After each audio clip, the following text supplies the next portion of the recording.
Thank you for coming for today's meeting of the Sebastopol Climate Action Committee. If you would please take Recording your in seats. progress. We have a quorum in the room and shall be attempting to begin our regularly scheduled meeting in a few brief moments.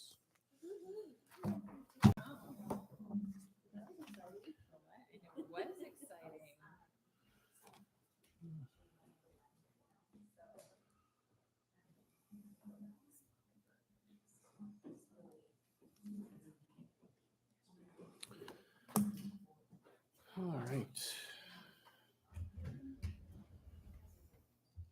Does anybody miss that reading of the old Zoom policy that we used to do? Anybody want to hear that again, just for old time's sake? No? Okay, great. Used to do that, but no need since we're essentially here in person. Right. This meeting shall now be called to order, if you please. Would someone from planning be so kind as to take roll? Okay, I'll start. Committee Member Hopkins. Here I am. Committee Member Goodman. You can unmute yourself or raise your hand. I'm here on Zoom. Thank you. Thank you. Committee Member Allen. Committee Member Somin. I guess that's me. Thank you. Committee Member Lee. Here. Committee Member Pierce. Here. Committee Member Burns. She's not here today. Committee Member Shanti. Sonali. Sonali. Hi. Committee Member Sujik. And he is here. So, Committee Member Thompson.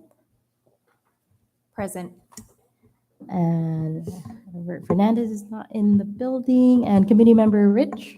Present. And Committee Member Maurer. I'm here.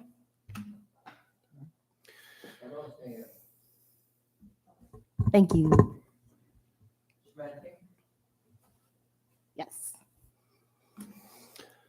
All right. Thanks, everyone, for being here. A quick review of action items for last time. They were essentially exclusively related to agenda development. One was about the Rights of Nature Ordinance, which is a subject today.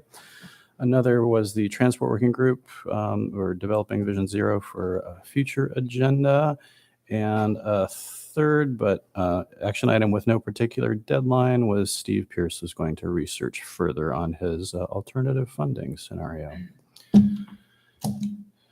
At this time, we're open to comments from the public regarding items not on today's agenda, which of course means there will be time to comment on items on the agenda during those agenda items.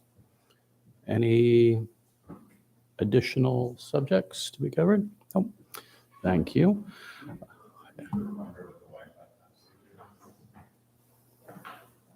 I do see a hand raised, by the way, on the Zoom. Yes. What the heck is that? Thank you for that, Diana. Yeah, we are recognizing a hand from Magic on Zoom. Are you able to start video and unmute and comment and all that sort of thing? Yes, I'm pressing start video. There we go. Hi, everybody.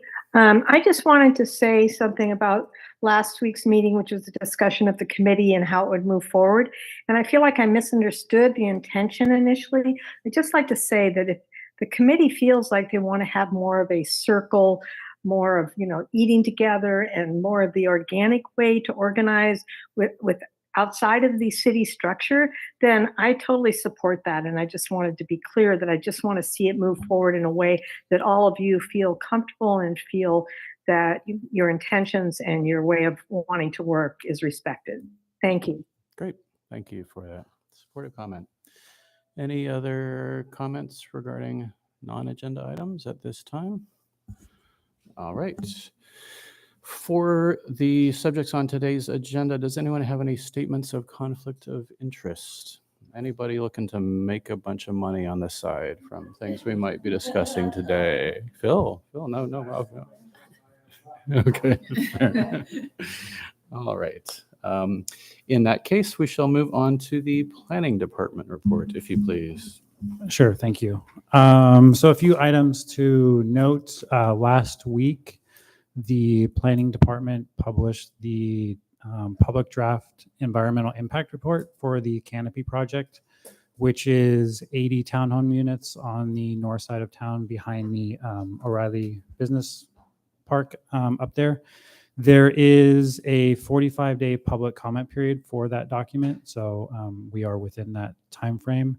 I believe it does end on January 22nd. We will also be having a public meeting at our January 9th Planning Commission meeting to go over the comments from that document. So if you're interested in either submitting a public comment or coming to that meeting, I would advise you to show up. The second thing, oh, go ahead. You said that comments are open until 1:22, but there's a meeting on 1:09 to discuss the comments. Correct. So it's to go over, per CEQA, we have to have a public meeting during the comment period to discuss some of the stuff that we've already received. And then those final comments will get drafted as part of the final draft EIR. Yes, it's a little confusing to have a meeting during the comment period, but it does have to happen per the CEQA guidelines. The next thing this week on Thursday at 2:50, myself and a few others as part of the Bicycle Coalition and the Rahu Scoop are doing a additional active transportation public outreach meeting at the Annalee High School. We have that information up on the website. If you want the flyer, I do have a copy of it. It was also published in the newsletter last week. So we're just getting some more information from the public, more along the lines of the youth groups, because typically that kind of group is left out of a lot of the surveys and stuff like that that we conduct on a regular basis. So I felt like that was a key point, especially with the safe routes to school and all that kind of stuff. So I wanted to make sure that their voice was heard as part of this plan. And SCTA, as part of their project for this active transportation plan, will also be having another milestone update that will be coming to our planning commission in the spring of next year. So that they're working on their kind of technical analysis that they've been gathering over the last few months. The Woodmark project is still moving forward with their construction. They are getting close to the end stages of their foundation work and will be kind of putting up the wood construction part of the buildings and such within the next few months or so, I assume. And that, I believe, is it for the planning department. Unless, Susie, you have anything else? Okay. And I'm happy to answer any questions you may have. Dana, please. Yeah, I think it would be good if we improve the communications around things like this. There's this meeting planned in 2 days, and I only got recently aware of this. And it was probably planned like 2 weeks ago. So is there any way to kind of inform this committee and the transportation work group, especially for these kind of meetings, because it's certainly of the area of concern that we have.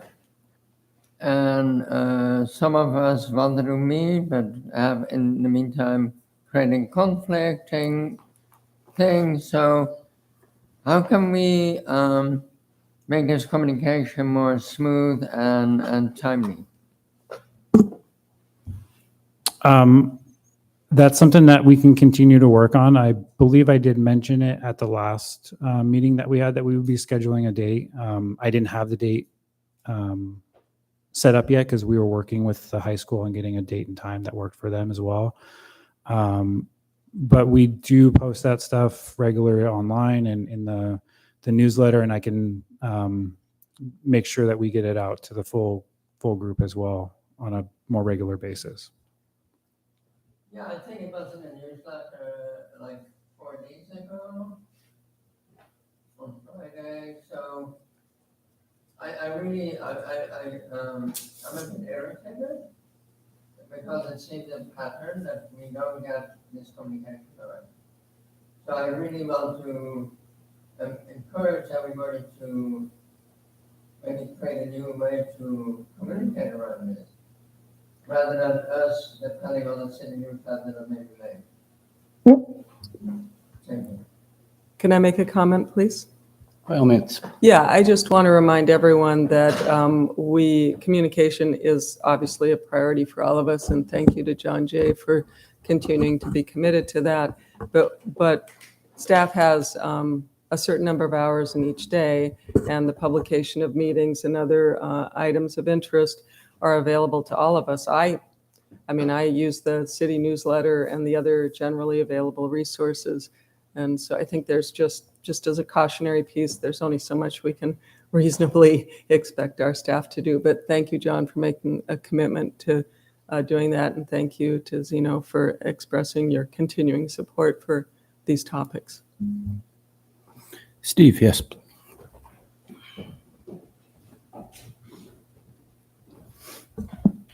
Hi there. Just a couple questions for staff, kind of the perennial one of what's happening with the electrification survey presentation to council. Is that moving ahead on the agenda? If you want to go ahead and answer that one first before I go on. Yes, it's on the, we've put it on the forward agenda. I believe, I'll have to double check, but I believe it's the January 16th meeting that we have it on there. And I was going to reach out to you guys to see if that date was available. If not, we can push it off to the February meeting if needed. It was just, it's on my list of things to do. It hasn't gone to the wayside yet. Great. Okay. And the next question, or maybe it's more of a comment. This is something that I've said before. The pedestrian and bicycle master plan is one of the bigger impact items that's coming before the city in regards to climate in the next few months. And something that I suggested is we have a joint meeting between this committee and the Planning Commission. I don't know if there's any legal requirement that the Planning Commission even be involved in it. There's certainly none for us to be involved, but I'm hoping that we can have some impact beyond just individuals showing up at the Planning Commission and the City Council when it finally comes before the various committees. So it's an idea. I'll keep pushing forward. Thank you. Thank you, Steve. Any other comments on planning subjects at this time? Yeah, I just wanted to ask planning whether they had any particular comment or report out on the objective design standards that were addressed at the last city council meeting. Little prompt here. Thank you. Yes, so the objective design standards, which was a project that the planning department and the design guideline subcommittee have been working on for the last year and a half now, was presented to city council at their last meeting and was adopted by resolution. There are, with it being adopted by resolution, it does allow modifications in the future should we see design elements change or anything like that with that document. It is a very comprehensive document and very fairly thick. There's a lot of information in there, but it does allow and give guidance to developers that come in that want to go through either the SB 35 or the fair housing permit process, which is a more streamlined process and is subject to just our zoning code and not our discretionary design review board and planning commission. So this gives us some extra teeth in design for those types of projects where they're just subject to our zoning and building codes. Hope that was All right. adequate enough. Thank you, John, as always. Any other subjects or questions on the planning front before I move forward? All right, thank you. Our Joshua, you've ne- got somebody in the Zoom. Oh, sorry. Yes, question from Laguna Foundation. Hi, sorry, I can't figure out how to change the name, but Ann Moorkill, I'm the executive director at the Laguna de Santa Rosa Foundation. And I'm not sure if this is the right time to bring this up, but or if this is the right committee, but somewhat related to the piece on rights of nature, we and our partners with Sonoma Water and San Francisco Estuary Institute have completed a restoration plan that has kind of conceptual design ideas for the 22-mile channel of the Laguna within the floodplain. And if you guys entertain presentations, I would be happy to make a presentation to the Climate Action Committee about what that restoration plan is all about. And just want to put that offer out there. Okay, thank you for that. I'm not sure that we have time to accept an additional presentation today. We can certainly stack it for a future agenda. I imagine multiple members will be interested in that. The rights of nature subject will be coming up just for an initial discussion. It's the second agenda item. So if you want to stick around, you're welcome to offer further comment and questions on that subject at that time. Thank you. Thanks. Anything else? All right, now moving on, the next agenda item would be the City Council report. Anything on that front? Well, I have really terrific news. Yesterday I met with Steve Pierce, and we talked about the idea that we brought up last time around raising money and the Evergreen account and stuff. So I wrote to the city managers today and found out that you can fundraise. So that answers that question. You can fundraise. So I'm so pleased. And what they're going to need to do is set up a special account for the Climate Action Committee. And so I've asked some follow-up questions. For example, are donations tax deductible? How do they get from the person into the fund? You know, how do we access that? So I'm waiting to hear back. But I think that was an unanswered question for a while. So I'm really pleased to report back that, yes, fundraising is very possible. And so I don't know if I mentioned this last time, but the Zero Waste Sonoma Group has purchased a property on Pruitt in Windsor. And this will be for a household hazardous waste collection site. And that's all I have. Thank you. Great, thank you. And then I'd supplement with a couple of comments just to bring people up to speed on what happened at the city council meeting most recently. I got nominated as mayor and Stephen Zollman got selected as vice mayor. So quite an honor. That's awesome. Yes, hooray. Then the other item that was I think of import to this group is that the city council did support the formation of an EIFD, and that's an enhanced infrastructure financing district. So the concept here is for the city council to consider looking at defining a district. Within that district would be the opportunity for the district as a separate entity to collect a portion of incremental tax increases, property tax increases. So it wouldn't be a new property tax. It would be a redirection of, for instance, the portion of the county property taxes that are collected, and then the city could theoretically do that with their own property taxes. So it's a long process. There are a lot of question marks. But as you look at Climate Action Committee work, infrastructure can be really anything: roads, buildings, improvements, microgrid comes to mind. I mean, it's just, any sort of infrastructure projects. So long process in terms of identifying forming the EIFD, even the city council deciding if it wants to take it on. There are costs associated. What's the county's role? What projects would be taken on? The timeline is a multi-year timeline, but I just wanted to share that with you as a group. And then also alert you that at the December 19 meeting, we are looking at reassessing our meeting format. We currently are in hybrid format, so The possibility is that the city council, what the city council will be asked to consider is whether we need to abandon hybrid and go to in-person. The instigating moment or moments for that particular issue was our last city council meeting, where we were subjected, and our public was subjected to some pretty horrific Zoom bombing. So that you might want to be aware of. And then December 19, we'll also have a budget report coming out of some kind, and the fire ad hoc, and also the EIFD report. The final thing of interest is that we will likely be looking at a slight reorganization of our agenda, putting at the head of the agenda the committee, the city manager and assistant city manager reports, and committee reports, as opposed to the end where they are now. So that's it from a city council perspective. Thanks. Thank you, Diana. Just a quick clarifying question. Do I understand correctly that the EIFD is essentially something that would designate Sebastopol as a separate area with respect to the county in terms of tax allocations? Is that what you're saying? Excellent question.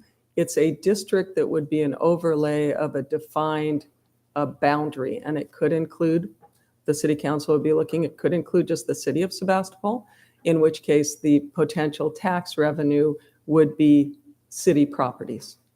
Or it could be as wide as West Sonoma County, District 5, in which case the potential revenue would be a much broader series of properties, or it could be some subsection. Okay. And can you sketch out roughly the anticipated timeline for this establishing this? That's what the ad hoc is looking at. The only reference point I have is the Santa Rosa EIFD. They're the only jurisdiction in Sonoma County that has pursued this. And it took Santa Rosa about 2 years to go from the concept through consultation to formation. And they're now in the process of actually finalizing the contributions and the infrastructure projects. So a couple of years, a lot of questions to be answered, but that's one of many excellent questions. Great, thanks very much. Any other questions for City Council? Kenna? I just want to, like, if the revisiting meeting format, Yes. that would be for all city meetings, not just city council meetings. That's part of the staff report, is looking at all city meetings. Should it be all city meetings? Should it extend to this climate action committee? Would it be narrower? So my reason for mentioning it here is because I know this is an important topic for this group. So December 19 would be worthwhile opportunity for your comment and input. And honestly, before that, you can always submit your comment and input through John Jay or even directly to Mary Gurley. Yes, Emmett. Just jumping back to Councilmember Marr's item, you had mentioned something to do with Evergreen with respect to the fundraising, and I don't remember that particular conversation. So I was just wondering if you could really briefly jog my memory on how that related. I would be happy to respond to that if you like. That was a concept that Steve Pierce had brought forth last time, which I believe he'll be underdoing further research on. The idea is that since the city has committed to paying extra for the Evergreen designation for the power allocation for the city, that funding, the difference between Evergreen and Clean Start, I believe that marginal funding could potentially be diverted in some cases, not necessarily permanently, for climate-related actions. It's just a funding concept, given that funding has been strapped and it was pending further research. So that's the background there. John, yes. Yeah, I do have one additional thing for the planning department report. We did extend the application period for this group along with our design review board because we hadn't received enough applications in. That will be closing on December 18th. So we are asking if anybody is interested in reapplying. If you need your application, I believe Zuzi had sent out some emails. We can send your previous application, or if you have any people that may be interested in joining the group, please send them our way. Great, thank you, John. We'll probably touch base on some of those details a little bit later as well in agenda item D. Any other councilor planning questions or subjects or discussion at this time? No, thank you. All right, before we get into our regular working agenda, I do just want to remind everybody that this is our end of year holiday party meeting. So if anybody doesn't have enough snacks or beverages, now could be a great time to grab that. Our first agenda item is relatively informal. So if you need to wander over there and stock up while we're doing general working group reports, do feel free. It will not be viewed as a breach of decorum.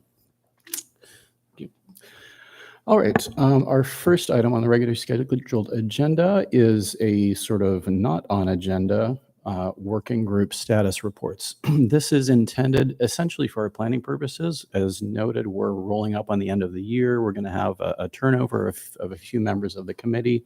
So this is just a time to check in on how things are going in the working groups, just making sure that our understanding of that is up to date. So what we're looking for is brief report on who's in the working group, how much you're meeting, how the meetings are going, what you've been working on, what you anticipate working on. We don't have to get into tremendous amounts of details. It's essentially kind of a status report. I will start forth by example. For myself and Dina have comprised the sequestration working group for the last couple of years, by which we also mean land use and adaptation and the things that go along with getting carbon out of the air and into the ground. Things have been going pretty well. We meet once or twice a month over the course of the year, sometimes a little bit less, but generally not more than twice a month primarily for event planning. The things that have been actively going so far are the compost event, which has settled in at 4 weekends a year when we distribute 80 yards of compost for free. We have also been organizing volunteer events in the community garden to try to revitalize that space. We've had a few things go there over the course of the year, but there's still more to be done. So these things are established and ongoing. On these sort of future and developing back burner projects, we have an agenda about categorizing, analyzing, evaluating the city's street tree network, trying to get a better picture of what the urban canopy is like in Sebastopol, with a view towards being able to suggest improvements and enhancements to that in the longer term. This is something that depends on volunteer input and other details that I won't get into right now, but that's one ongoing back burner project. Another one is going to be looking at the stormwater system in town, looking for potential ways to have some sort of green stormwater infrastructure interventions here and there within the existing system, looking for concept projects that might be fundable, essentially. That's something that I'm going to be driving in concert with the Public Works Department. So that's kind of where things are now for the sequestration working group. Of course, Dina is retiring at the end of this year for well-deserved rest, and she does lots of other stuff as well. I do personally have some concerns about that, since that will leave me as the sole member of the sequestration working group. So if anybody else wants to pitch in on land use and pulling carbon out of the air, that sort of stuff, that would be great. In a more practical sense, in terms of the ongoing events, that comes down to some volunteer coordination for the compost days and the community garden ones. I will not go into that further because a couple steps down the agenda, we have some general discussion time for how do we go about volunteer recruitment and organizing as a committee as a whole. So that concludes my report for the sequestration group, and anyone else from any other group is welcome.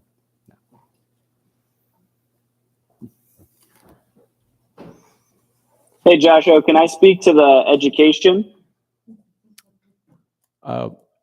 Alex, I'm going to defer to Dina, the person in the room who was that sounds reaching wonderful. for the microphone, but I will get you next. Thank you. No problem. I just wanted to say that Joshua is a great working group peer. So if you want a really positive environment where you can get stuff done, join him. Hey, thanks for that. All right. Yes, Alex, outreach and education, please hold forth. Yes. Obviously, we'll be losing Dina as part of that group, as well as Sunali, I know, is on that group as well. And Debbie jumps in there when she can. Also, we have a community member named Sunali, help me out. I believe it's Nidhi. Is that right? Did I say it right? She's supporting from time to time, and I think that's the main. I don't think there's anybody else that we have currently. Just in terms of an update on projects, I know the art projects lost some steam this year. I don't know if there's a continuation plan that we have currently. I know that we're kind of thinking about how to restructure that still for 2024. In terms of engagement, I'm planning on holding an engagement series event.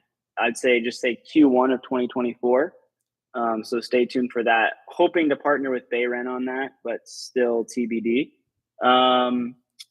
In terms of any other education projects, I know Sebastopol Times article was something I was striving for this year. That didn't happen. I don't think we have plans of trying to keep that going just in terms of workload and losing Dina. I know that we'll have to restructure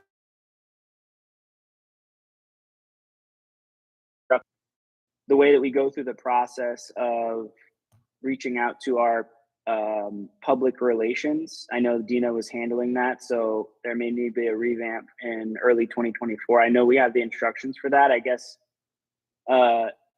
people can reach out to myself for now, I guess, once Dina is no longer on the committee. And maybe I'll have an update for everybody in the first meeting in 2024. Unless Sunali has or Dina has anything else they want to add, that's my update. Thanks, Alex. Any additions from current, former, future aspirational members? Outreach and education. Say no, yes. Yeah, this is about the transportation working group. So in the last year, the group met twice a month. The day before this meeting for like half an hour on Zoom to prepare the meeting, and 2 weeks before that to kind of consider what we would like to input into this meeting. Now, by exception, we met in person yesterday to talk about next year. This was Emmett, Phil Carter, sitting there in the public, and myself.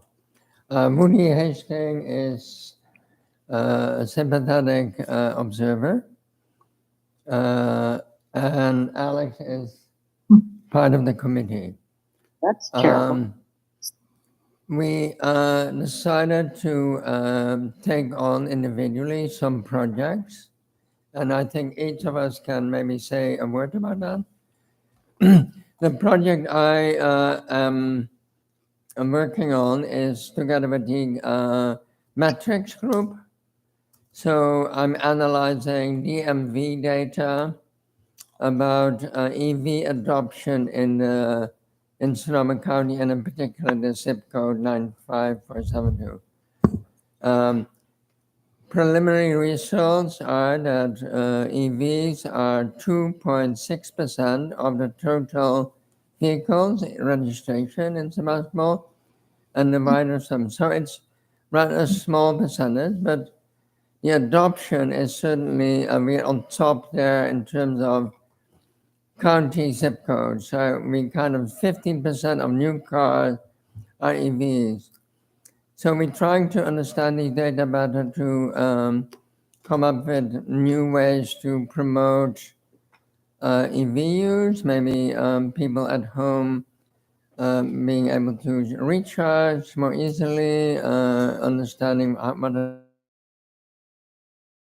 that it's not used to, but the idea that you imitate your neighbors and other ideas. So we also have a common project that maybe Phil can talk about what we're doing together. But Emmett can talk about his priorities. Sure, thanks. Yeah, so a couple other areas of focus for transportation working group.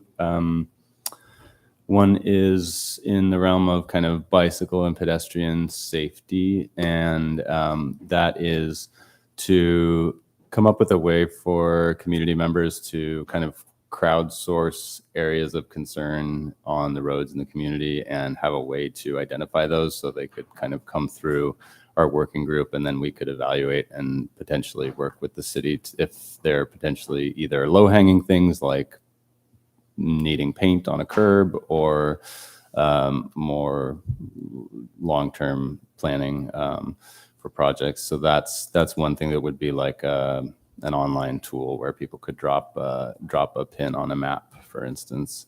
I should mention too, we're still trying to bring the Vision Zero resolution to the finish line that hopefully will complete soon. And then one other area of interest is looking at the circulator bus in town and doing some evaluation of who all is using it and how we can try to encourage more folks to use it where it makes sense for them. Phil, do you want to cover yours, or do you want me to describe them? I guess you can use that one. I'm a little bit on the spot, so I'm not really sure what I should go over or not go over really quickly, but I'll just say that we had because transportation is 41 to 50% of our inventory emissions in the city, we're trying to figure out great ways to get that down, and being a part of the active transportation plan is super important to us. So we're going to try to increase our communication with all the different stakeholders, the groups that are independently looking at this and working with the county. But then we're also looking at some fun things like doing art in the street, as a promotion, closing down like one of the streets in Barlow or something like that, and doing some chalk art into the street just to bring awareness about safe streets. And then, redoing, possibly creating more green paths, or at least analyzing the effect of the green paths, whether they've actually helped reduce carbon emissions or increase the way people feel about biking around town. So we've also thought about the walkability score in Sebastopol is really good. This is a small city, so we should be able to address some other things like reducing the parking and making more bike parking areas. So one of the other fun thing that I was thinking about doing is getting one of our famous sculptors in town to work on creating more bike racks for just general public places and making that another way to let the community of Sebastopol know we're going to try to make this a little bit more of a little livable city. And then we also want to be involved in the parkades, helping the city think about and progress, making the downtown a little bit more pedestrian, human-centric designs, and reclaiming some of those parkades, or just generally facilitating this. But our understanding of the committee is that we are a liaison between the general citizens and the city council, and we are in servitude of both and trying to make things happen. I don't know if that was a mess or not. Great. Thank you, Phil. All right. I know there's a few more working groups out there. Well, I'm just thinking about our agenda here and the time, and I think that if we kind of keep going at this rate with the groups, we're going to kind of go through a lot of our time, and I know we've got some other things on our agenda. So there also is the chair reports coming up later that might make sense to return to when we do our other items. So I guess that'd be my vote to just, unless you have something to say, Steve, or anybody else. I really want to hear from the energy working group. But I would suggest that we're not trying to go into details at this point so much as a general overview. Okay. Okay, quick general overview of a few different committees. Councilmember Maurer mentioned the good news on fundraising, so we intend to follow up with that. we haven't really done much in the last year and met in terms of funding. The grant position came through, and I believe that those monies have been spent in terms of any grants that we'd expect to see from the city. And we also, in terms of funding, there's the Evergreen account trying to find out continued research work. So that's definitely on the agenda. We currently have not really been meeting. It's just Lisa and I on the committee. And if there are any other people, we meet sometimes. But we're looking for more people. I know, Zana, you had mentioned some interest in the funding. So jumping over to the energy group, I think the big things in the next year will be the follow-up with the electrification survey. We're still looking like our best bet is to do a contractor-focused, basically a focus group of contractors who either are or are not participating in the various programs for electrification to find out what the barriers are that they're encountering. And another thing that will be the go-round of the building standards for, it's starting again, of the state changes these standards. I believe it's every 3 to 4 years. So the process is starting amongst cities to say we support a full electrification code for new construction. So that is something that Jerry and I have been talking about and getting on the agenda of the city council to support that effort.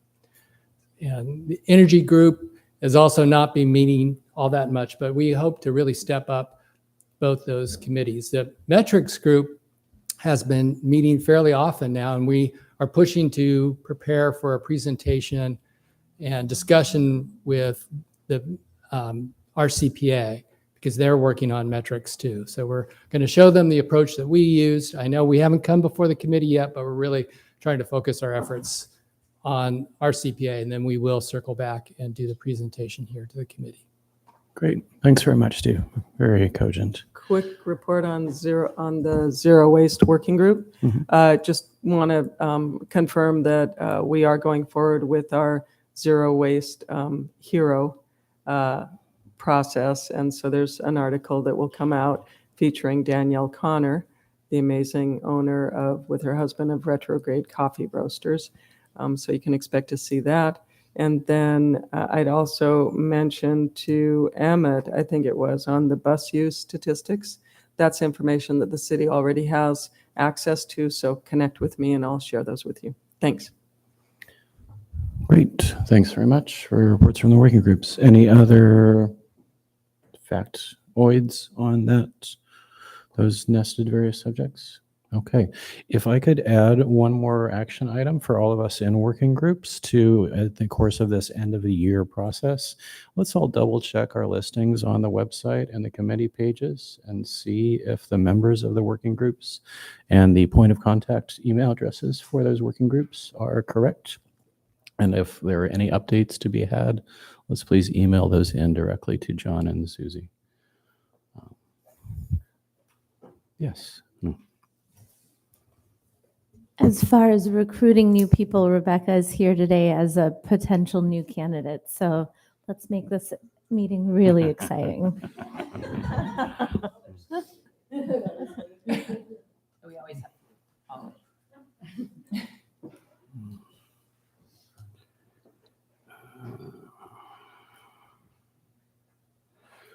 All right. Okay, I just asked if there was any more additional items on that. So I'm going to assume that anyone who wanted to speak on those subjects has. Thanks again for your reports, everyone.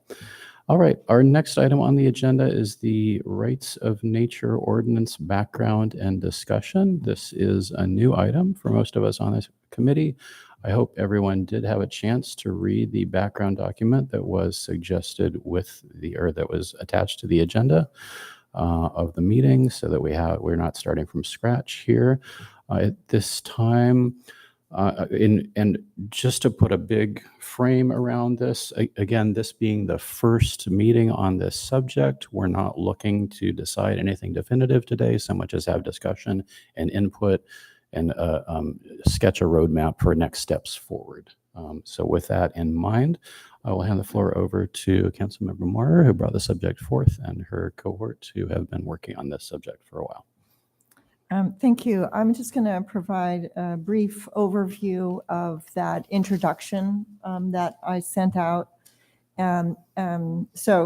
Sunali and Magic is on our Zoom, and we formed a committee to create a rights of nature ordinance, and this was back in the spring. And I did speak with Carrie Svanstrom about this, and it is, the precedence for it is already in the general plan. So I'm not going to read it, but they have some really wonderful wording on the purpose of the rights of nature to recognize and honor that nature has rights. So that's part of the background information I sent out.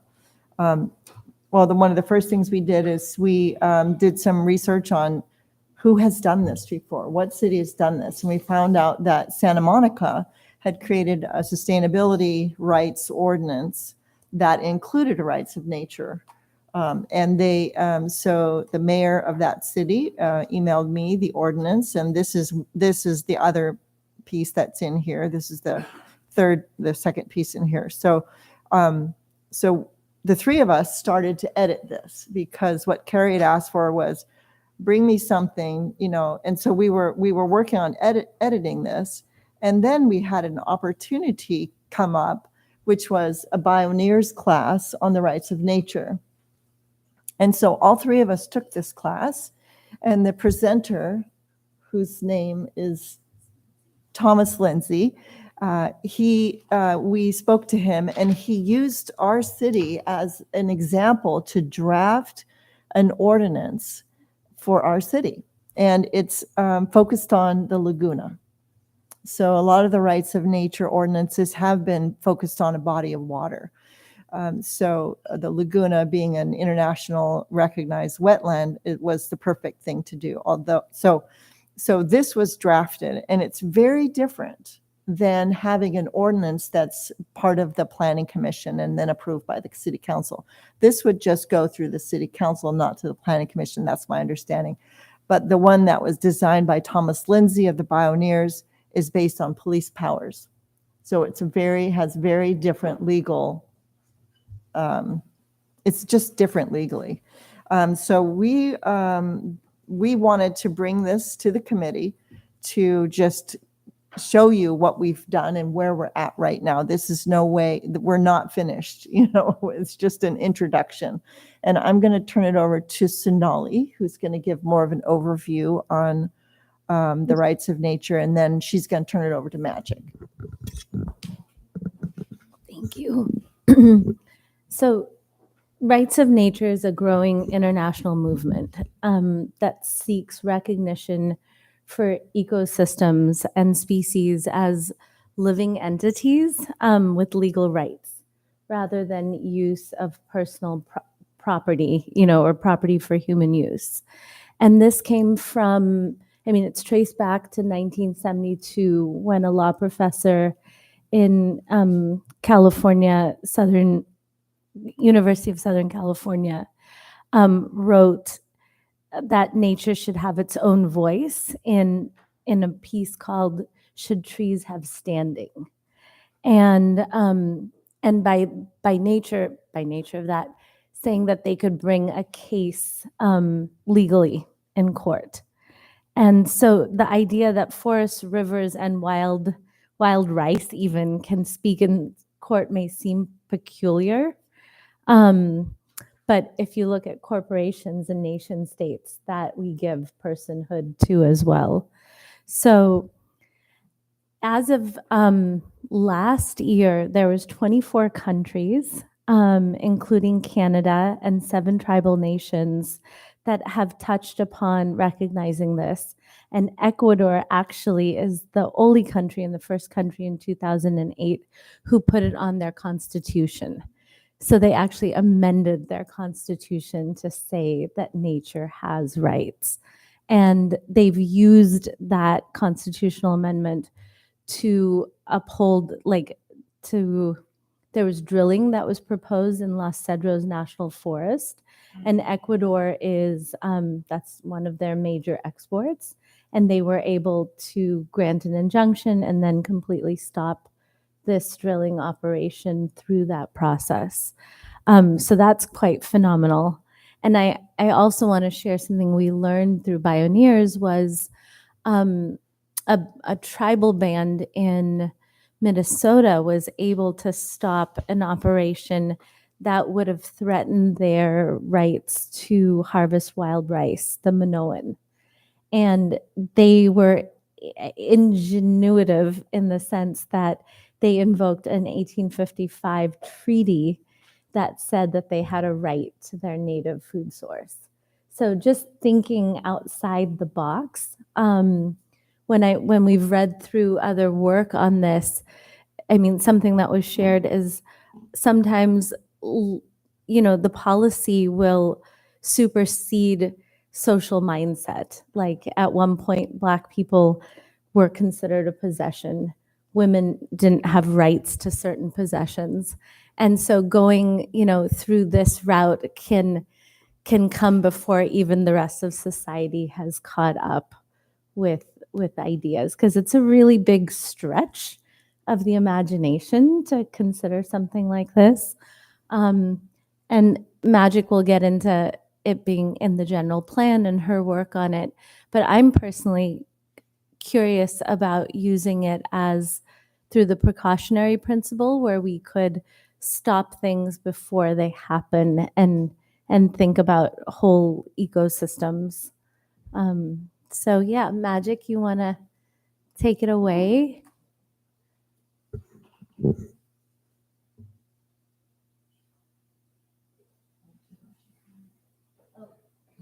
You're muted. Hi. Hi. Thank you all for having this on the agenda and moving forward with a understanding and discussion of this. I'm just going to first give you a little history. About 20 years ago, I learned about the rights of nature. And what I love about it is it was such an epiphany because we are not attacking the system. We're taking the foundation and dropping it into a deeper level of understanding of what rights are. So it's very, the interesting thing is that actually it is reflection of indigenous rights all over the world. And it's saying that as the indigenous people, we do not own the earth. And that in fact, the idea of property and ownership, which is basically a nice word for slavery, is the foundation of so many problems, wars and famines and all of these things that are determined by the property ownership aspect. So, Sebastopol, at that point, about 20 years ago, I started talking about this principle at the city council meetings. And for years, I kept discussing it. And when the general plan came up, other people on the committee, like our former council member Linda Kelly and Jane Nielsen and the people on that committee took it from there and said, Magic, we've got enough people to support this to get it in the general plan. So that was thrilling to see that happen. But in the general plan, which was adopted in 2007, it said that we need an ordinance to give it legal teeth. So that's what we're working on now. And I'm very appreciative of my other committee members in moving forward with this. I feel like it's important to understand that Sebastopol is unique. I mean, we are at two highway crossroads. We've got the Laguna de Santa Rosa. We've got Regal Park. And I think it's important. I know that at the Pioneers, Thomas Lindsay suggested that it be mainly about the Laguna de Santa Rosa, but I really feel that it needs to include all of Sebastopol, not merely our bordering on the Laguna. So this would be a way to, prevent toxins in our environment, to stop any corporations that come in that would be polluting or misusing the land, so that it would be not us having rights to defend nature, but nature having rights to exist, and not only exist, but thrive. I feel like we are a unique city that can move forward with this, and I am very happy to have the Santa Monica example to work with. I don't particularly like the idea of police enforcement idea. I think that we need to do it as an ordinance by city council, and that the draft that we got from the Bioneers, which we're so appreciative of having that class and working with them and learning many things.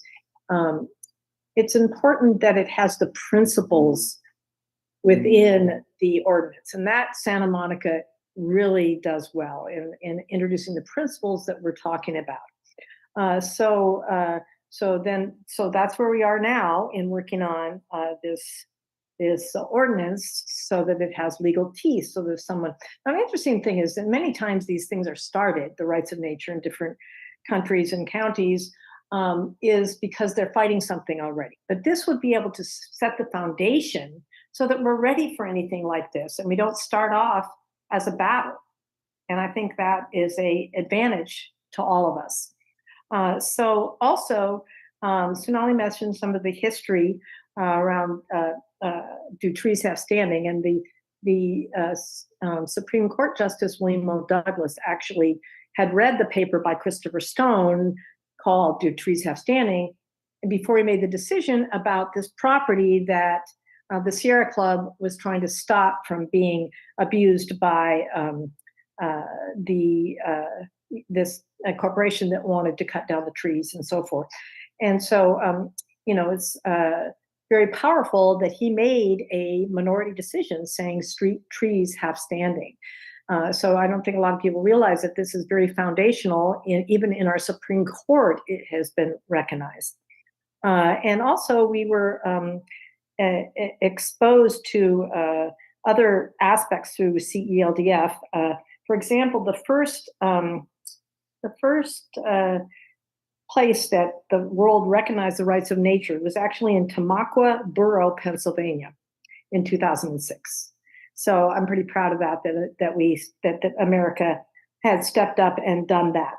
And also, Sonali uncovered a PhD thesis based on the Santa Monica Ordinance, which is a 75-page document, which is brilliant, and I have read.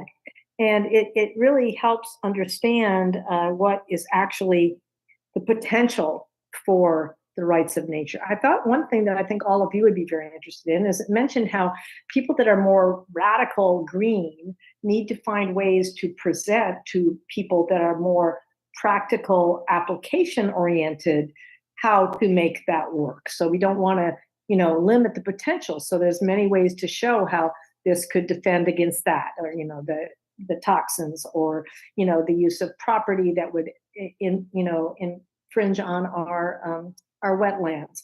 And so this paper is wonderful, and I think it's important for us to think about how can we present this so that everyone could see its purpose, and it doesn't have to be that they're totally committed to the underlying principle even, but that we could help our community protect itself, not only for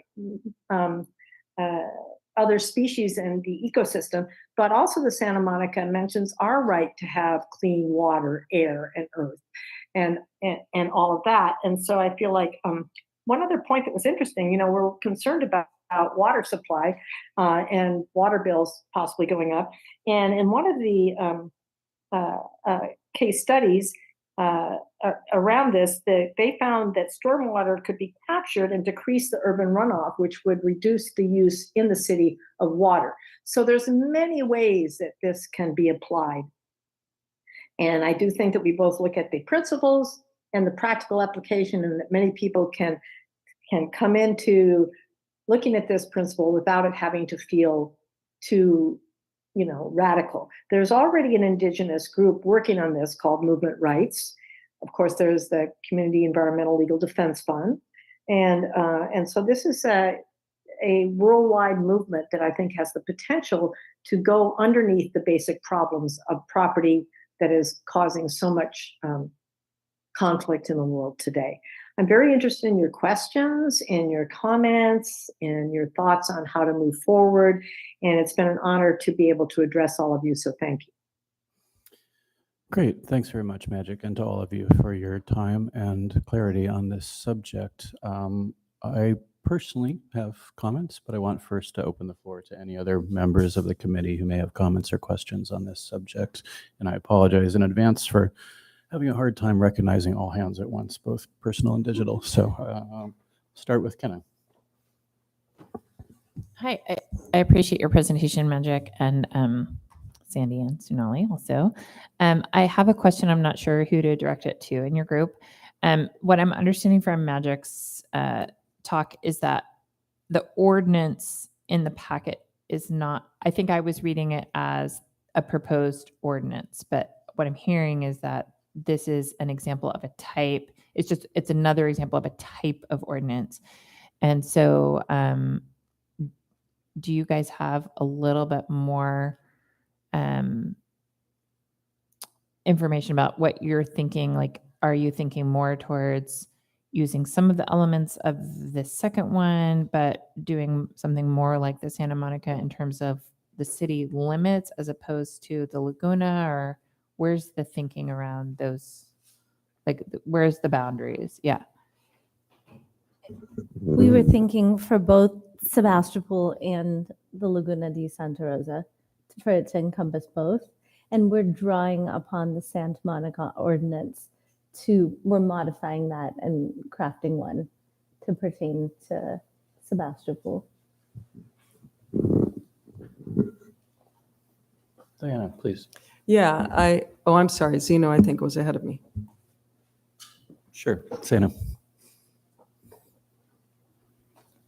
Yeah, I wonder whether you have a map of the Laguna in mind. Most of it probably is outside city limits. So the question is, how can a city ordinance apply to county area?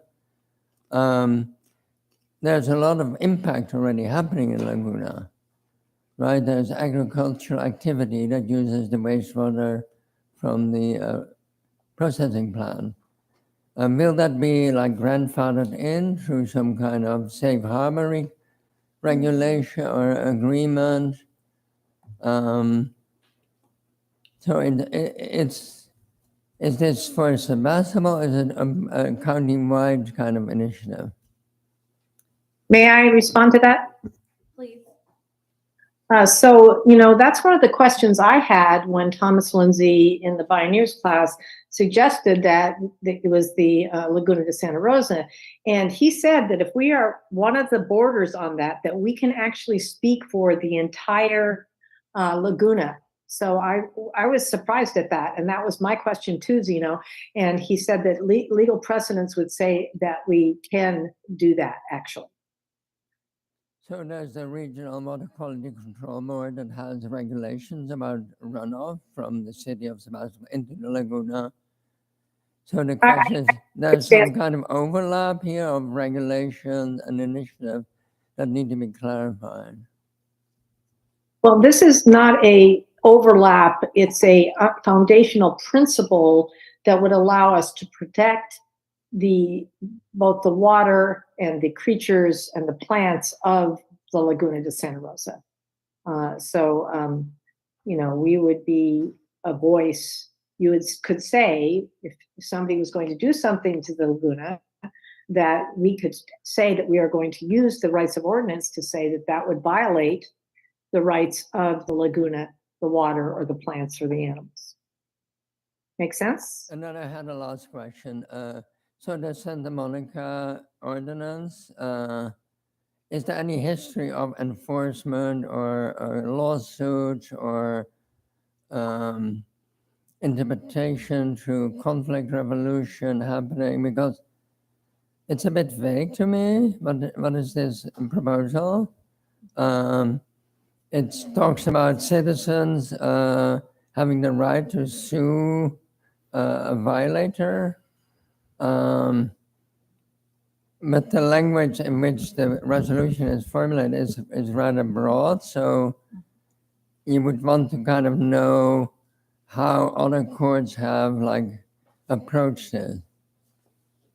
Very good question. We are researching that. I'm in touch with people in Santa Monica to try to understand if it has been applied, if it has been challenged. But, also we don't have to go straight to a lawsuit. It can just come before the city council that, are you aware that if we allow this, it would be a violation? So we don't have to go right to lawsuit. We can bring that awareness to the council first to see if they want to deal with it directly instead of having to get into litigation. But yes, we need to find out more about the different, and we're researching that, the different legal challenges, how successful they have been. There have been some success stories, but we're going to have to gather that information and give you more information as we come across it.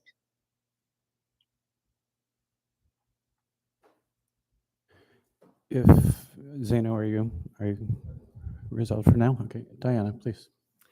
Yeah, this is a really interesting topic, and it's fascinating to see the process move forward. I had some similar just kind of suggestions. You're obviously in the midst of trying to collect information, and you have all of these very direct questions, but I feel your pain because I've been in that situation where you just don't quite have answers yet. My suggestion is that, especially with the Laguna de Santa Rosa, there are so many interests that are affected by the Laguna de Santa Rosa. And I pulled up the map, and yes, Sebastopol is on the boundaries of the Laguna de Santa Rosa, but it is a large, large watershed and natural environment.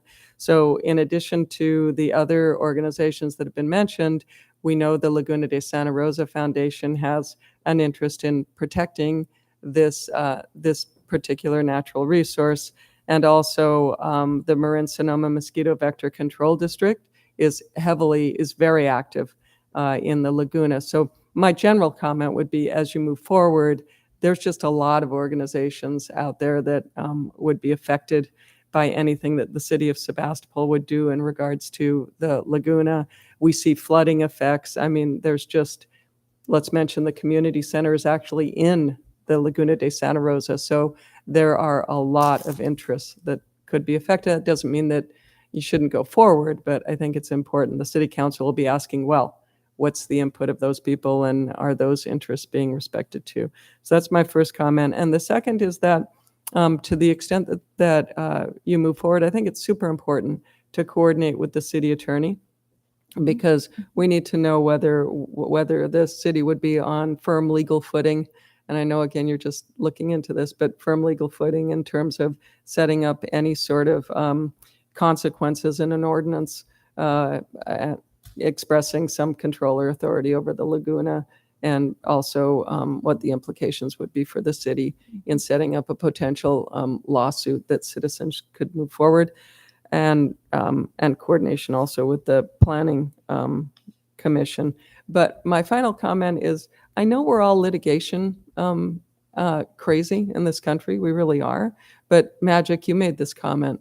Maybe there's an opportunity for this could integrate some sort of mediation, coming together, conversations, as opposed to simply putting out, you have a right to sue. So just a couple of concepts as you move forward, but really great work. Thank you. Thank you. Lisa?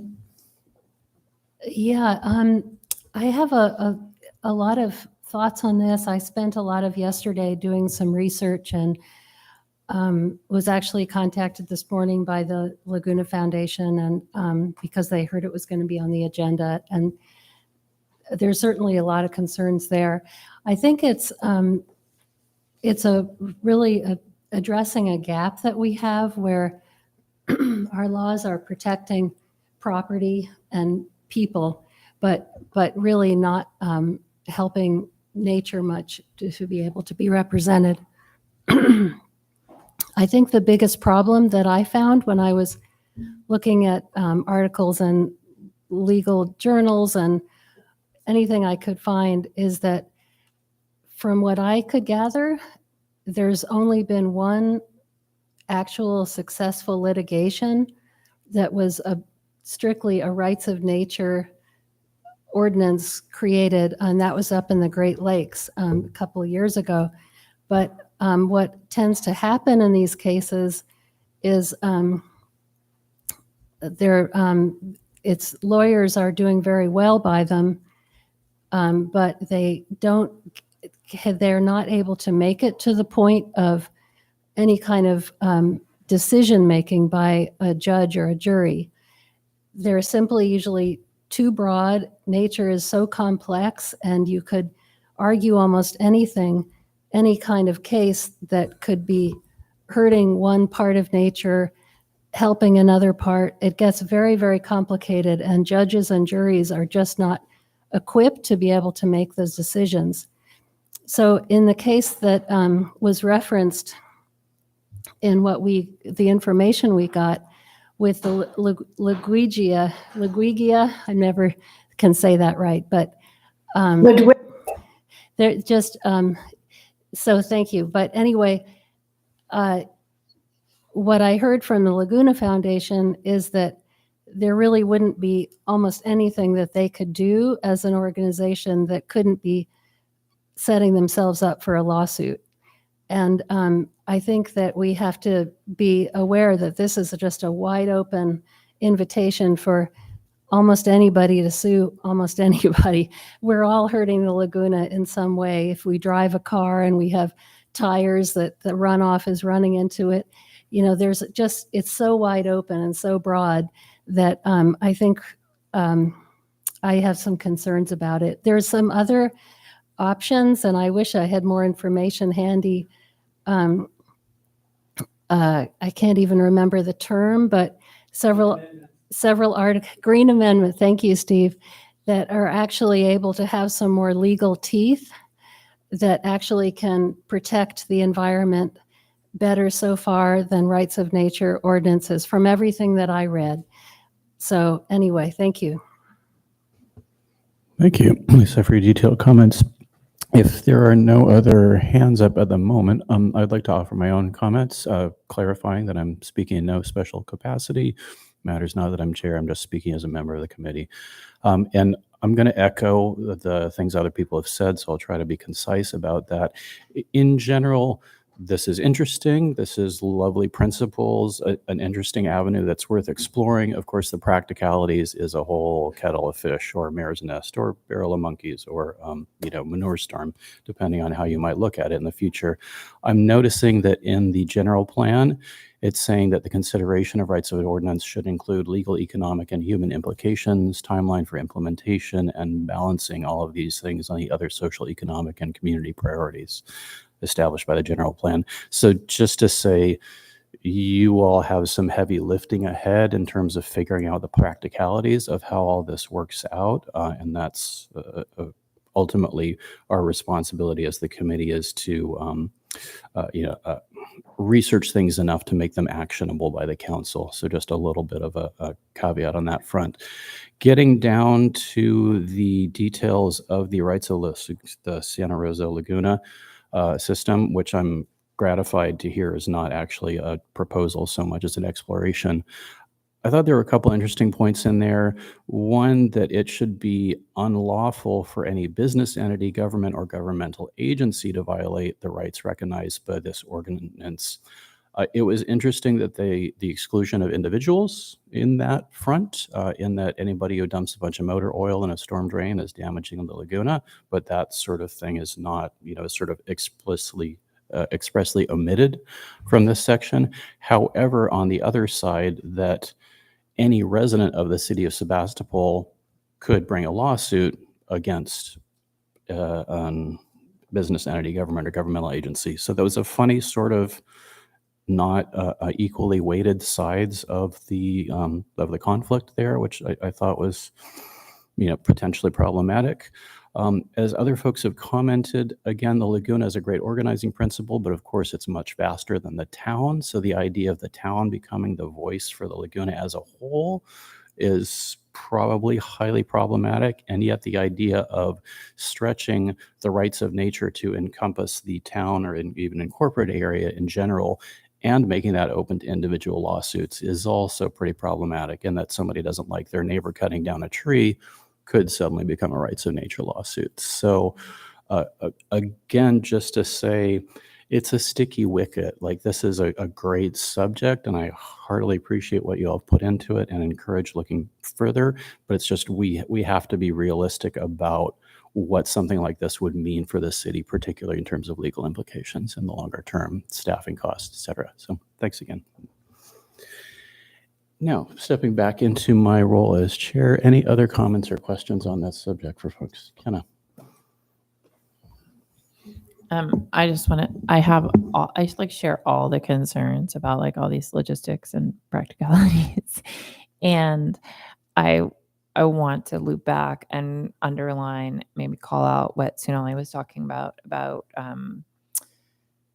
there are ways that ideas get brought forward in society that are met with logistical and practical concerns, and like, oh, this is going to be messy, such as women having rights, such as Black people being seen as humans, such as gay people getting married. Like there are things that we have taken a step back and said, is this the right thing to do? How do we do it? Instead of, and with a lot of people standing in the middle going like, this is going to be a big mess. And so I share all of these concerns and practical, I really do. And at the same time, I think it's important that we really sit with the broad idea and look for a how instead of a whether. That's my comment. Well, I'd like to thank you, Kenna, for saying that, if I may jump in. Certainly, go ahead. And I feel like everyone is concerned about, when we come from a fear-based place, then our vision narrows and we think about, well, we could get sued and this would happen. But remember, I did mention, and I'm glad that Diana Rich echoed that, is that we don't have to go straight to lawsuits. But I feel like the important thing is that we understand the principle we're embracing. Like, for example, city councils and government organizations all over the country and the world are now acknowledging the unceded lands of the indigenous people. That statement is huge. This would be a way to actually give it legal teeth, and that we could work with the community and the people and not, I don't want to go to straight adversary. That's why we're doing this now, where there is nothing attacking or needing to be sued about, in any big way at this point. Also, there's a suggestion in Kaplan's thesis that we need to, have this education in the schools. There was a group led by a young teenager named Micah who went to Washington, D.C. to present that youth's future is being threatened by the lack of care about what is happening to our earth. This is, so important that we don't want to get lost in, oh my God, this could happen. And instead, what container could we hold to actually heal this division between the human species and all other species? And I feel like we have a chance to get to the principle of this. And I appreciate Kenna, and Sunali both bringing up, when things are first brought like this, it's like, well, that's never going to happen. Well, nothing an activist likes to hear more than that's impossible. So we'll step forward and do what we can to make this real and practical and, not just woo-woo and out there. And because it's already in the general plan, the precedent is to move forward with this ordinance. Thank you. Thank you for that. I saw a hand from Zeno a moment ago, and then I see Dina and Sunali as well. Yeah, I wonder whether when you revise this, you can tie it in more with climate change. So when we talk about the laguna, we talk about the wetland, about swamp areas, and this affects climate through methane emissions. And so the question naturally comes up whether the way the laguna is interacted with by humans affects an increase in methane emissions. And I don't have to repeat it, but methane emissions are serious impact on climate. CH4, it has a bigger climate impact, molecule by molecule, in comparison with CO2. It has a shorter half-life, but certainly over a 100-year period, it's more serious than CO2. So this being a climate committee, I think it would be appropriate if this ordinance addresses those kind of angles to protection of nature. Thank you, Zeno. Dina?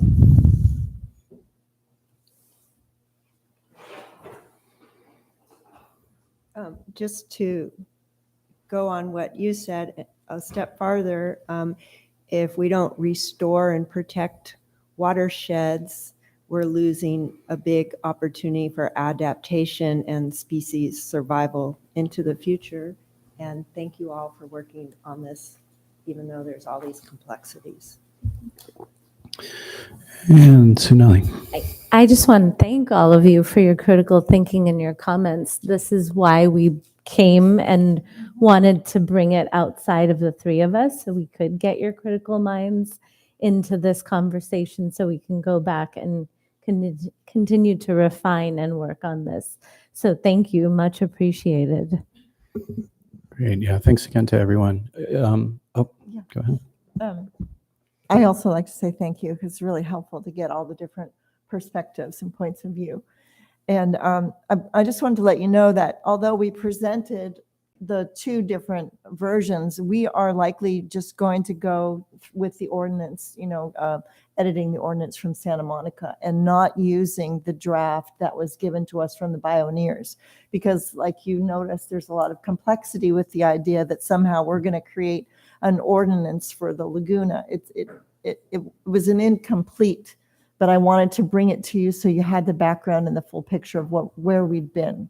But we will probably move ahead with editing the portion of the Santa Monica sustainability rights. The argument that Thomas Lindsay used against it, because he actually did help with that ordinance, and he said it just didn't have the teeth. And so that's where he came up with the other ordinance, which he thought would have more teeth because it was based on police powers. Sebastopol has passed a police powers ordinance back in 2013 when they banned the smart meters, and that was based on police powers. I was uncomfortable with this idea of using police powers in the Laguna. So anyway, I just wanted to put that out so that you understand kind of where we're going to be moving our next steps. So, thank you. Great. Thanks again to all the folks who worked on that and all the information that's brought forth. If there are no more urgent comments on the subject, I would like to move ahead to our next item on the agenda. We have a little under half an hour, just a couple other things, business to cover. Are we good for now? Any further urgent comments? All right. Thanks again, everyone. All right. Our next item on the agenda is kind of a big subject for which we have a short period of time. So I would like to frame this as just a little bit of general exploration and commentary and brainstorming together. It's this question of volunteer engagement, of essentially how do we get more help? And I have my reasons for thinking of this very specifically of like, how do we get help running the compost event? But there's also things about how do we engage the public a little bit more? What does that look like? This is not the first time we've discussed this subject. And I know that other folks, particularly in education and outreach, have grappled with the subject of how to get volunteers and get the public more involved. And so one question I might like to put forth is, do we need a designated volunteer coordinator role? Or is this a function that can be done without a designated point person on that role? And in general, what ideas might people have in terms of how we might extend our reach as a committee and more effectively engage people who are not in the committee? As we see, it can be a little hard to get new members in with the sense of regularity of meetings and process. And yet, if we're doing ongoing events, which we're all trying to do, it really helps to have inputs of extra effort from outside the committee to get those events to happen. So it's less about supporting this committee than supporting the work that the committee does as well, and thereby lightening our loads a little bit. So I'd like to throw it open at this point to any ideas, suggestions, that sort of thing. Please.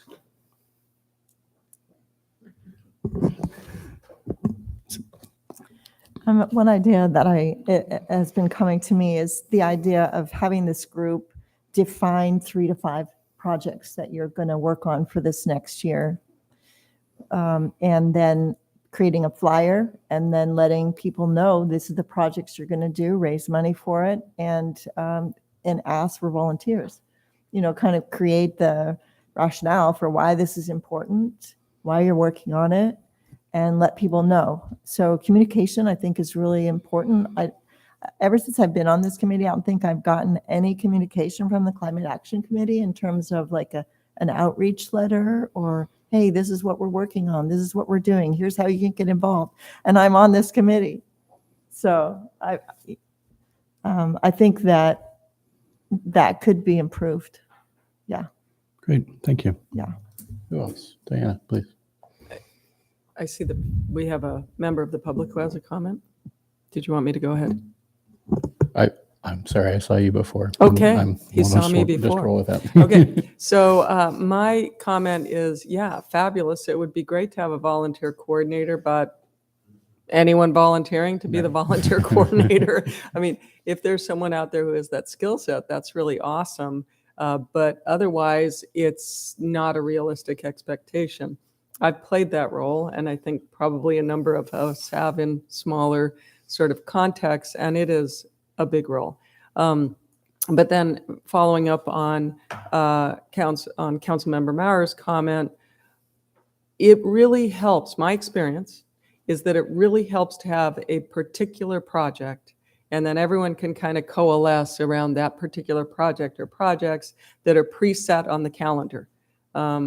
The compost. So if we had a commitment to 4 projects that need volunteers, I think Sandy's suggestion is brilliant. Then what am I doing? I'm going out to help get volunteers for these shifts. Then one of us could set up on an online, like I just signed for a community church to do their Christmas dinner. They've got all the shifts set up, and I just go on and I sign on to those shifts.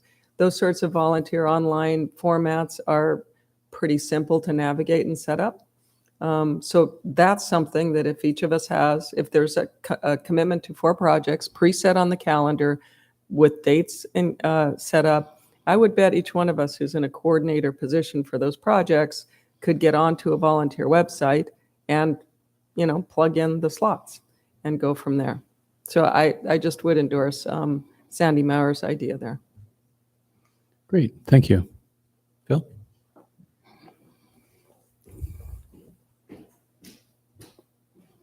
This is a good way to get exercise, standing up and talking. But to the communication thing, I think that's a general thing that I think this group has struggled with, is how to, enable the communication, and like how do we reach out? Like, what are we able to do? Like, what's legal? Like, what's how does that work out if we have something we want to do? And then the second thing that I was thinking of is, like, instead of a volunteer coordinator, maybe within the working group, you just ask the people around you, especially if it's somebody that can volunteer. Now you're the volunteer, and that's a way to slowly bring them in and keep it manageable and keep it to a small project, and then do it project based. And that's what I was thinking that we also do with the Annalee High School students. Joshua, I had one follow-up suggestion. To the extent that there's a specific project that is in mind, we do have organized volunteer groups. So if there were a specific project in mind, there is a contact person at the Noon Club Rotary, the Rotary Noon Club, who distributes out that information. There is a contact person at the Rotary Morning Club. There is at Kiwanis. There is at all of these different groups, the Sebastopol Service and Action Coalition. So if there's a specific project, that information can be pushed out through those particular groups. I found that to be very successful, and always offer donuts and coffee. Just saying. Great, thanks for that. Emmett, please. On the note of donuts and coffee, one thing I was just thinking as this meeting was referred to as the end of the year holiday gathering meeting, we could kind of play that up a little bit, and periodically through the year, whether it's this meeting, we could have, a mixer for an hour before the meeting or after the meeting, and really do up the sort of food and drink and try to get more people to show up, or to our projects within our working groups. The same idea, but bring more of a social component to it. I think it'd be fun. Happy climate hour. Yeah. Great, thank you. Lisa. I think all these ideas are really good ones. I've been feeling the same thing that probably most people have. We had our community engagement event, it was pretty good turnout. We have lists that people signed up to be informed. We have some of those lists at home. I don't really know what to do with them. I don't know what we can send to them. So it's a definite big hole that we haven't really figured out how to do yet. But it does seem like if there was somebody who was kind of interested in outreach in that way, and it's a big question though, because okay, what are we drawing them in for? What are the projects? What's happening with the projects? A lot of them are sort of going along kind of slow, and so I don't think it's a really easy situation to solve, but I think we could do better. Great, thank you. Well, so far so good, everyone. Thanks. I feel like there's some actionable bits there. A little bit more. Councilmember Moore? Just a follow-up comment. The city puts out a little newsletter. I think it's once a week or maybe once a month. But to me, it seems there's why not include the Climate Action Committee's news? So it could be something simple, but I think that the city has a lot of recipients in their email list. So that could be one way to do it. But I will also offer to speak with the city managers and the city attorney and find out what the process is for how can this committee communicate with the public? Technically, how can we do it? Okay. Dina.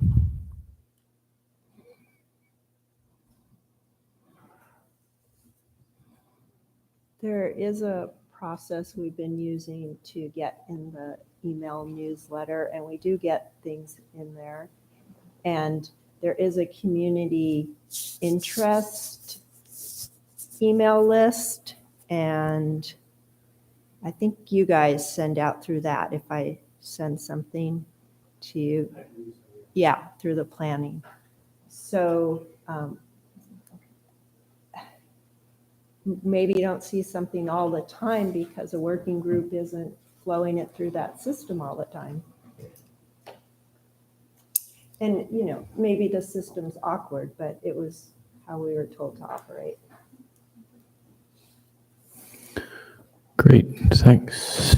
Anyone else?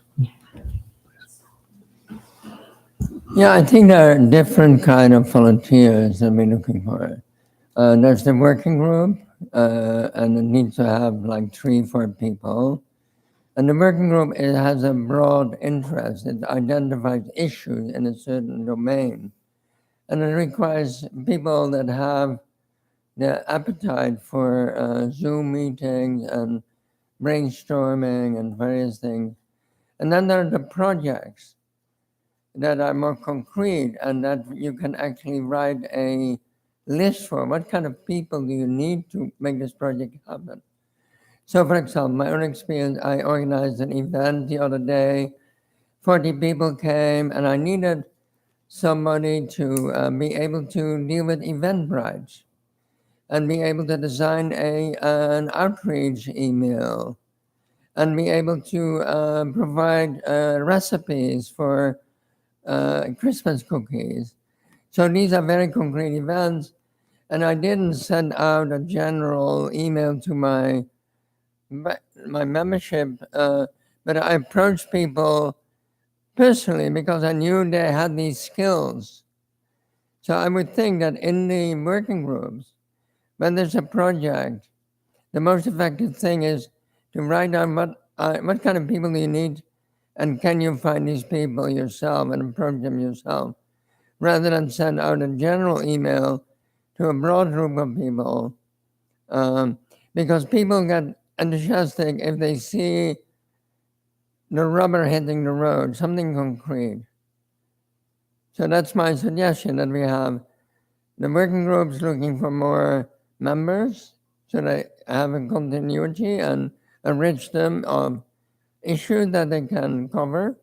And then each project, the working group, the project leader actually identifies what kind of skills are needed for this project, and can I ask around to identify these people. Great.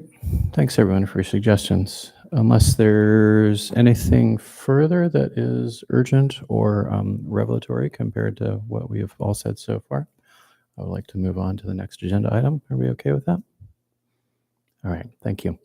Our next piece, and again, this is a potentially broad subject, but something I just want to touch base on quickly, just to check back in on the turnover on the committee. And I want to ask John to comment on there first. And just again, how many openings are we looking for? What's the applicant pool looking like? And what is the anticipated timeline for getting new people in? Sorry, I'm going around the room and counting who's up for.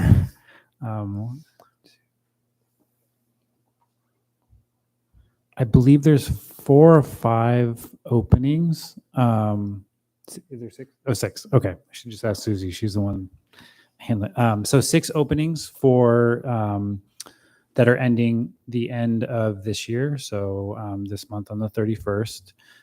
Like I said earlier, we did extend the application period. We do have a couple people that are interested in reapplying, so we've sent those applications back out. But I do know that, you had mentioned that there's a couple people who are not reapplying for their positions, so we will need to fill those. The next step for once we get all of the applications in is to schedule a meeting on the city council for the review of the application and appointment. I don't see that happening until at least January or February. So we would be asking, and this was part of the email that Susie sent out to some of the ending applications, is if they would be willing to stay on the committee until those positions were filled by the new person once they're reappointed. It's pretty common that we do that with all of our other boards and commissions because of the overlap and the schedule at the end of the year with getting in applications and then also finding a meeting for those interviews with the city council. So like I said, I would assume that January, February would kind of be the time frame for when new committee members would be appointed or reappointed. And then kind of going from there, probably, your meeting in March would be potentially the new group that's kind of coming in. Okay, great. Thanks for that. So to summarize an overview, we're sort of looking at January or February as a turnover period. Diana, just something to add? Yeah, I just had a question. Has there been any discussion within the group about what seems like the best total number for the committee? Are you comfortable that the total number of spots that are currently out there for the committee are appropriate? Would you rather just see it be reduced, increased? Just wondering about input because the city council does look at those composition questions. That's a good question. I'll respond quickly for myself, and allow anybody else is welcome to chime in.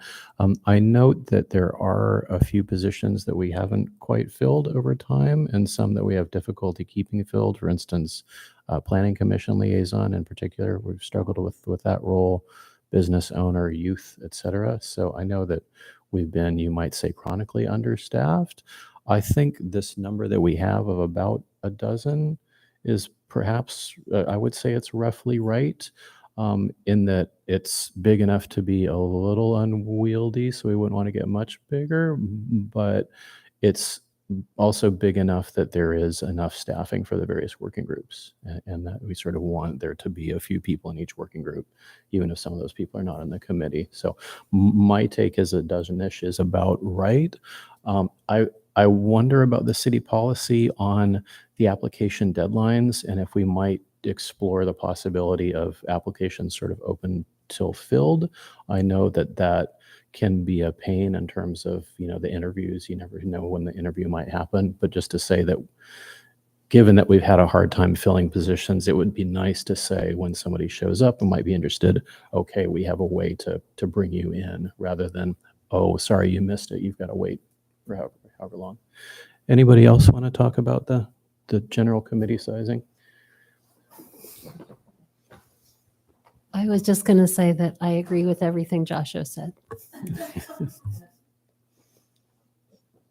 I think my concern is that I think that there was good thought put into what seats we built on the committee, and just because they've been hard to fill, I'd hate to see them taken away.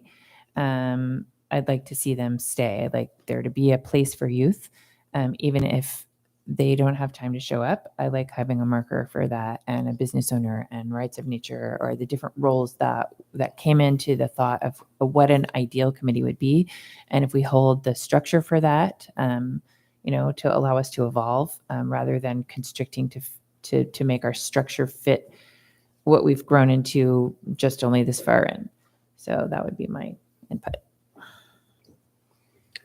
Any further comments or questions on this subject? Yeah, we handed her an application because apparently she's interested. Oh, great. Just Awesome. saying. Glad to hear it. Okay. Well, so for now, I just sort of wanted us all to be roughly on the same page, or at least in the same room with respect to our outlook on that subject. So we will have a certain refreshing of the committee. Again, folks who are leaving, we've said it before, but if you have any friends that you can talk into it, that would be awesome. We certainly understand the need to step back. All right. If there are no further interjections on that subject, yes. How many people are stepping back and not returning, or applying for a renewal? How many people are looking for? I'm not sure how to answer that question. Is it fair to say anybody who's here and I mean, Dana leaving? is stepping back. She's not returning. Is there anybody else? She's out of here. I think maybe John has some information to share. Yeah, so as of right now, the only person that I'm aware of that is told us that they're not reapplying is Dina.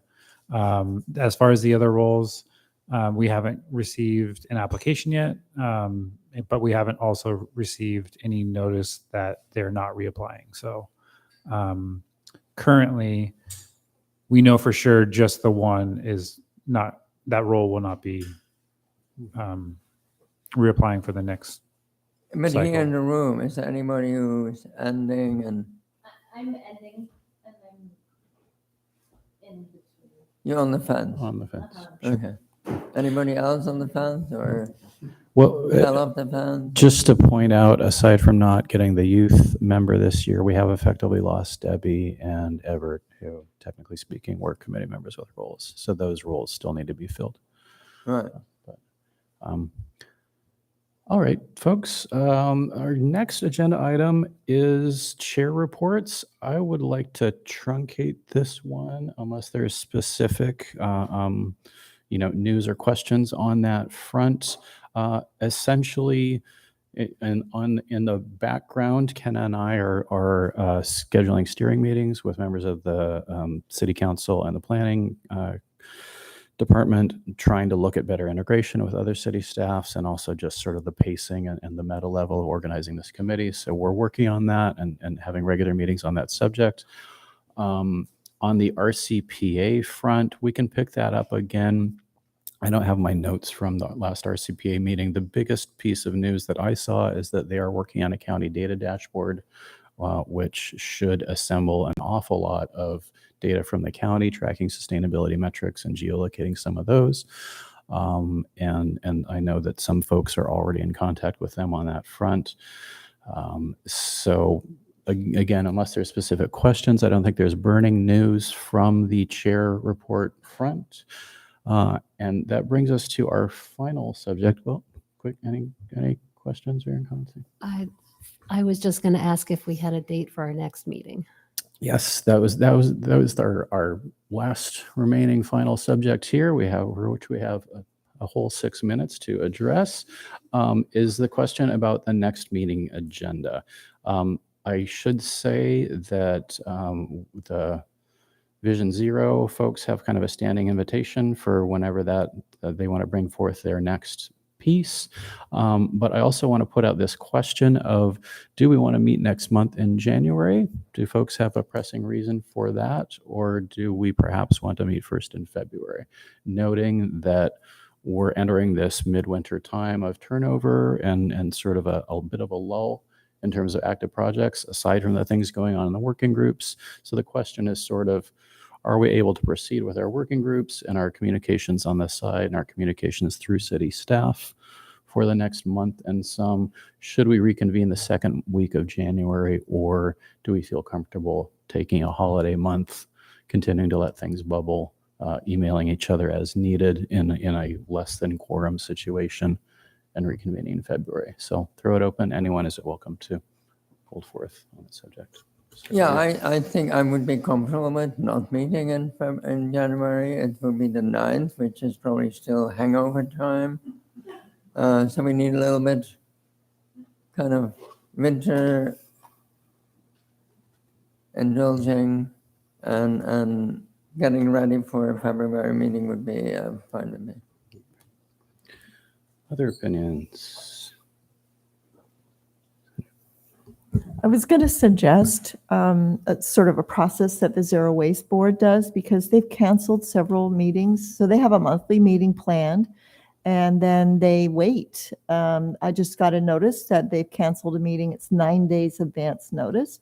They've canceled the next meeting. So because my thinking is things could come up. Maybe you know that they don't come up, but maybe something could come up that you would definitely want to discuss as a group. And you might want that January meeting, and you could wait to see. So I don't know if 9 days, if that's the legal reason, if that's legal the way they did it, but that's how they do it. So we have a meeting planned for December 20th. We could discuss it then also. And anyway, just my thoughts. Yeah, this steering meeting is a separate subject, so let's take that up on the side after this if we can. From a facilitation standpoint, we have to put our agenda in a week before, but that agenda is predicated on working groups preparing items to go on that agenda. So it says to me that thinking a week ahead is not really enough in terms of canceling, that we're really looking at a couple weeks ahead. And given that basically the rest of this month is holiday time, I'm not sure folks are going to want to spend their second half of December preparing potential agenda items. So again, welcome to other opinions and things, but from the chairing standpoint, I would sort of prefer to make the call now rather than make the call around New Year's. I would second what Zeno said. I'd be fine with skipping the January.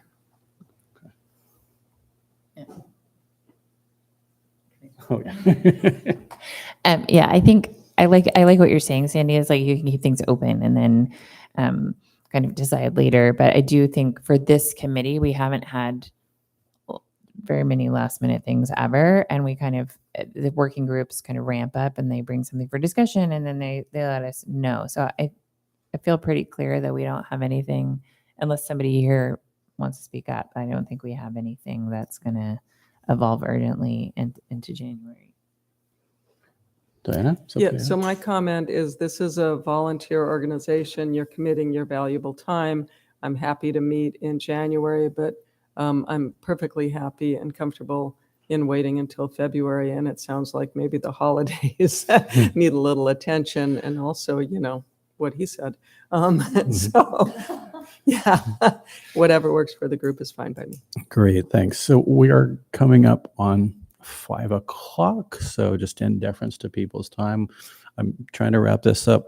I'm going to suggest that we skip the January meeting, meet in February. If there's anybody else who objects to that and wants to hold forth, we do have at least 20 seconds to do so. But anything? I just want to thank Dina for her time on the committee and all the volunteer hours and all the effort and love and heart, and also for supporting me with all my ideas. So thank you so much. Hey, Joshua, I also wanted to identify, we do have a list of people whose terms are up at the end of this month. And if we're not meeting until February, just there may be a need to say thanks to those people. But I would ask John Jay, if you haven't already, to please hopefully reach out to the 6 people and make sure that they specifically know that they need to re-up. Okay. Okay. Awesome. Well, Ambrosia didn't know, so I'm just saying. Okay. Anyway, thanks, Dina. From me personally, thank you, everyone.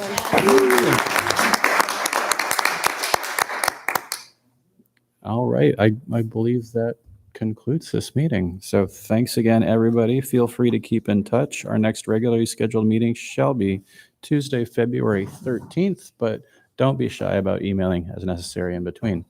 And great more snacks on the way out.